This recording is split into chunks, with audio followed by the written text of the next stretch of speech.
my second informative speech for Speech Class 111. I'm Austin Endick. What is the newest #1 problem that our American kids face every day? Child obesity. It's an ever-growing problem, and every chance to stop it has failed.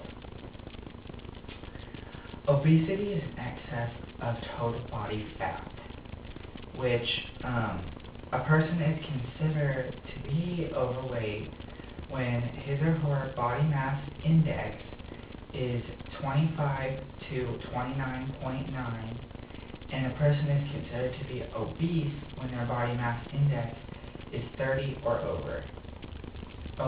Morbid obesity means that their BMI is either 50 or 100% over their normal body weight.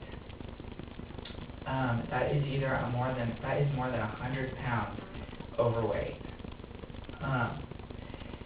Child obesity now affects 17% of our American youth. That is almost 1 in 5 of our American youth killing themselves, basically. It is estimated to be the cause of sugary drinks and less healthy foods in our school programs, advertising of less healthy foods, lack of daily exercise and PE programs, no safe or appealing place in many communities to be active, limited access for healthy and affordable foods. There's a greater availability for high-energy foods and sugar drinks. There's an increasing portion size. There's lack of breastfeeding support and television and media. The people who are at higher risk for child obesity are those in lower income groups, parents are former smokers, the people with chronic mental illness, people with disabilities, and people with sedentary lifestyles. This comes from NIH.gov. Obese youth are more likely for risk factors of cardiovascular disease, diabetes, and asthma. They also could potentially have cholesterol and high blood pressure problems.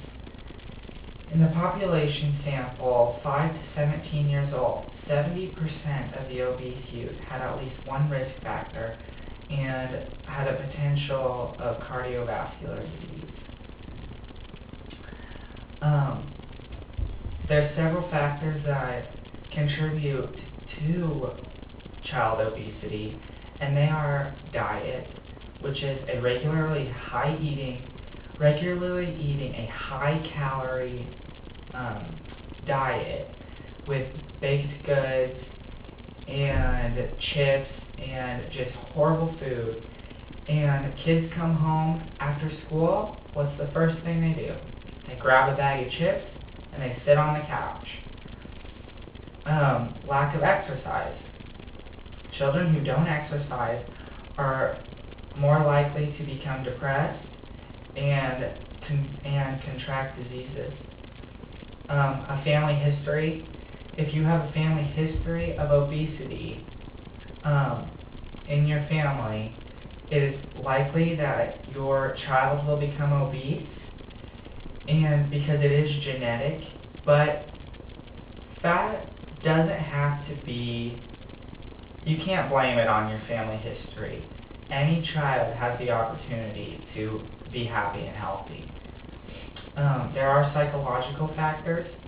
Some children tend to overeat to deal with problems such as stress and depression, or even to fight boredom. They might just eat because they're bored. There's also family factors. Moms who buy the groceries, you're in charge of what your child eats and what goes into their mouth. And when they are buying donuts and ice cream and chips, they are encouraging this epidemic that's happening in America. And that's one of the root problems, is the shoppers who bring home the bad foods.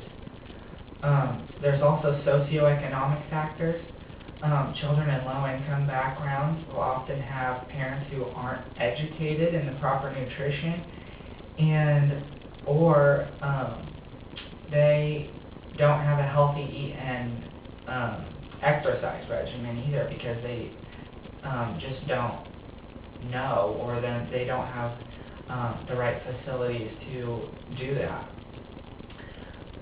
We need to start fixing this problem, because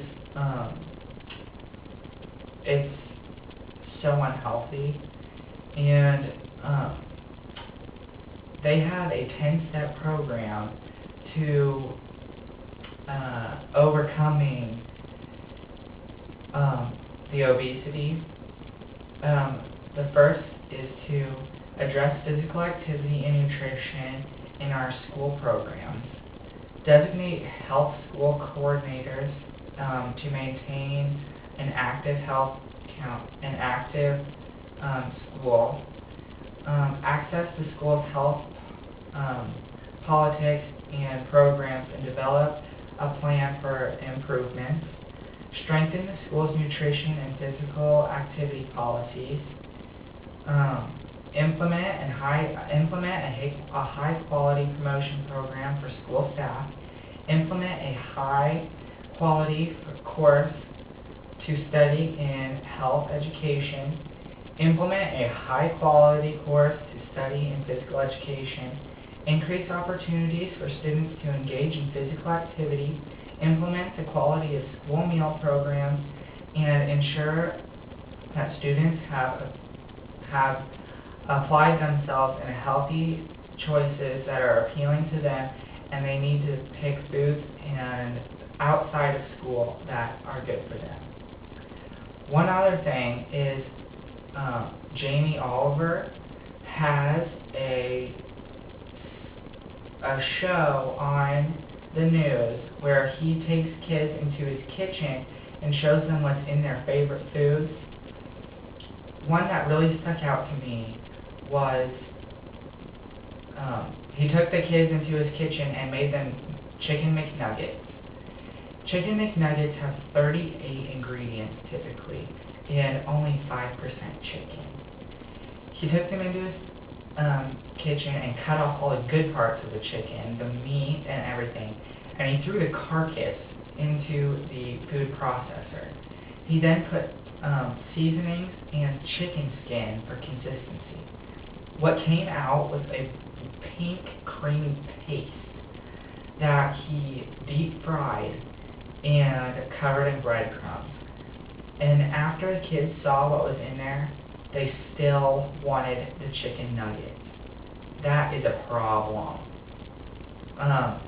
So, next time that you're in the store or out to eat with your kids, or even by yourself, think twice about what you're putting into your body, because it not only affects you and your family, but it affects the entire youth of America.